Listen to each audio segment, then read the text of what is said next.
तो भाई हम अकेले कैसे चलेंगे, हमें तो सब छूटने का ही भय लगता है। तो बताइए छूट नहीं रहा है क्या? आप नहीं चाहो तो भी छूट ही रहा है। परिवर्तन नहीं हो रहा है क्या? हो रहा है ना? परिवर्तन इस संसार का नियम है, परिवर्तन हो ही रहा है, आप ना चाहो तो भी हो रहा है। दूसरों में छोड़िए, आपके विचारों में भी परिवर्तन है। जो पहले विचार थे वो अब नहीं है, अब है जो बाद में नहीं रहेंगे। परिवर्तन इस संसार का नियम है, तो घबराइए मत। इस परिवर्तन में भी यदि कोई साथ दे रहा है, वो अपरिवर्तनशील परमात्मा बड़े से बड़ा आपके साथ है। इससे बड़ा साथ क्या और क्या हो सकता है? पर केवल अब हमें अपने पैरों पर खड़े रहकर आगे बढ़ने की वृत्ति होनी चाहिए। बच्चों के लिए हम जीते हैं, पूरा जीवन खत्म कर देते हैं, यही बच्चे बड़े होके ठेंगा दिखा के चलते बनते। बेटियां हो गई तो शादी करा के ब्याह देनी है ना, बेटे हैं तो बहुएं ले जाएंगी ना, बहुएं क्यों हो जाएंगे। और फिर हम उस समय वृद्धावस्था में जब हम भजन भी नहीं कर पाएंगे, बैठ भी नहीं पाएंगे सही से, आज ही नहीं बैठ पाते कई बार, अभी तो इतनी उम्र नहीं हुई। आज भी एक स्थिर आसन से मैंने बहुत कम लोगों को देखा है जो एक आसन पे ए, 1 घंटा से ज्यादा बैठ पाए। बार बार हिलते रहते हैं, बार बार डुलते रहते हैं, पैर बदलते हैं, आसन बदलते हैं, एक जगह पे कहाँ बैठ पाते हैं आप लोग। तो जब आप 60 के हो जाएंगे या 50 के बाद हो जाएंगे तो ओ हो गुड्डे दूर हो रहे हैं, दुख रहे हैं भाई, कमर दुख रही है, तब तो आपको गुड्डों का ध्यान होएगा, परमात्मा का ध्यान नहीं हो सकता। कमर का ध्यान होगा, ईश्वर का ध्यान नहीं हो सकता। तो जो करना है आज ही करना है, अभी करना है, अभी समय है, अभी ही वो हो सकता है। तो जिस शरीर को हम बच्चों के पीछे गंवा देते हैं, हमें लगता है कि बच्चे हमारा आधार बन जाते हैं, वही बच्चे एक लड़की के लिए या एक लड़के के लिए अपनी अपनी माता पिता की इच्छाओं को, अपने माता पिता की मर्जी को दांव पर लगा लेता है। पर मेरे मन में ये है इसीलिए मुझे वो चाहिए ही चाहिए, इसके बिना मैं जी नहीं सकती या मैं जी नहीं सकता। क्या उन बच्चों ने आपके माता पिता की, आप अगर माता पिता है, माता पिता का गोल्डन पीरियड होता है जवानी, यौवन अवस्था, 25 वर्ष का यौवन, जिस माता पिता ने अपना शरीर खराब करके, माँ ने खास, माँ जब बच्चा पैदा करती है तो उसका शरीर बेढंगा हो जाता है, ऐसा लोग भी कहते हैं, आप भी मानते हैं। जो कुमारी का अवस्था में माँ का जो शरीर होता है, बच्चा पैदा होने के बाद वैसा शरीर नहीं रहता है ना, उसका सत्व वो बच्चा ले लेता है, सत्व निकल जाता है। आप एक सृजन करते हैं, जीवन को जन्म देते हैं, तो कई खामियां ऑपरेशन में, सीजेरियन में माताओं को रह जाती है, नॉर्मल डिलीवरी होती है तो भी रह जाती है। 25 साल उसके बाद आप जब बच्चे को बड़ा करते हो, वो 25 साल का बच्चा किसी और को जब पसंद करता है तो क्या वो ये ख्याल करता है कि मैं अपनी माँ से पूछूं कि तूने अपनी जवानी का गोल्डन टाइम मुझे दिया, अब मुझे ये पसंद आ रहा है तो क्या मैं उसके पास जाऊं, या तुझे वो पसंद है? नहीं पूछता, नहीं पूछता। क्या है, आप अगर थोड़ा सा विचार करेंगे ना, तो इस संसार से वैराग्य के अलावा कुछ आएगा ही नहीं आपको, अगर थोड़ा सा हमारे में थोड़ी सी सोचने की बुद्धि है। जिन बच्चों के पीछे हम समय शक्ति बर्बाद कर देते हैं, वो बच्चे बड़े होने के बाद ठेंगा ही दिखाते हैं। एक लड़की के लिए उसको पसंद है, उसके पीछे पागल होके घूमता है, ऐसे कई बच्चे बच्चियों को मैंने देखा है। वो माता पिता का आदर तक नहीं करते, माता पिता की इच्छा जानने की कोशिश तक नहीं करते। मेरी लाइफ है ना, मुझे जीनी है ना, पर उसने तेरे लिए अपनी लाइफ माता पिता ने दे दी, उसका क्या? वो तेरे लिए जिया क्या? वो किसी और के लिए जी रहा है। और यही माया है, फिर भी हम मोह नहीं हटा पाते, फिर भी हम वहां से उपराम नहीं हो पाते, फिर भी हम अंतर्मुख नहीं हो पाते, फिर भी ठोकर खाते हैं, फिर भी हम ईश्वर की ओर नहीं चल पाते। यही सबसे बड़ी विडंबना है ना,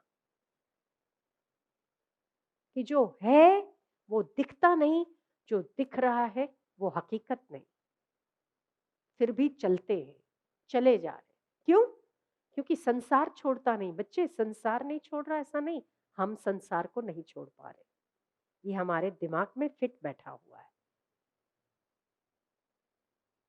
वरना आप अगर अपने पास्ट पर थोड़ा सा दृष्टि डालेंगे ना, अपने भूत पर थोड़ी दृष्टि डालेंगे, तो आपको पता चलेगा कि आप में कितना परिवर्तन है, आपके अपने विचारों में कितना परिवर्तन है।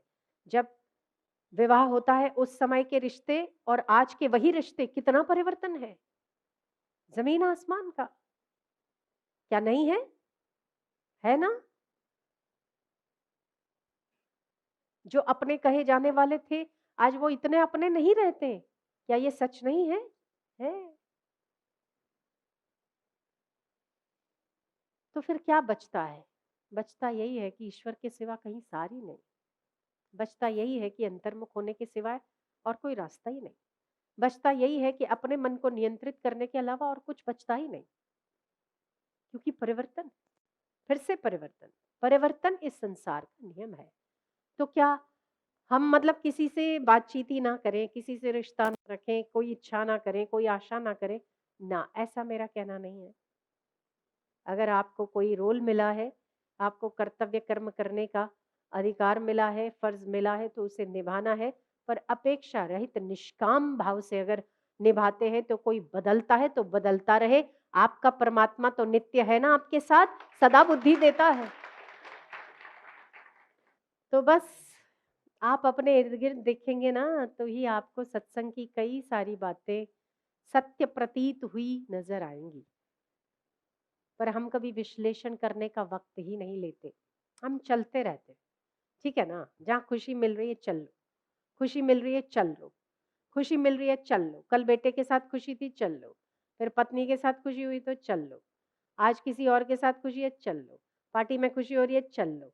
विवाह में जाने से खुशी हो रही है, चल लो। पर ये कितनी क्षणिक है, इस पर हम कभी विचार नहीं कर पाए। और विचार कब कर पाते हैं?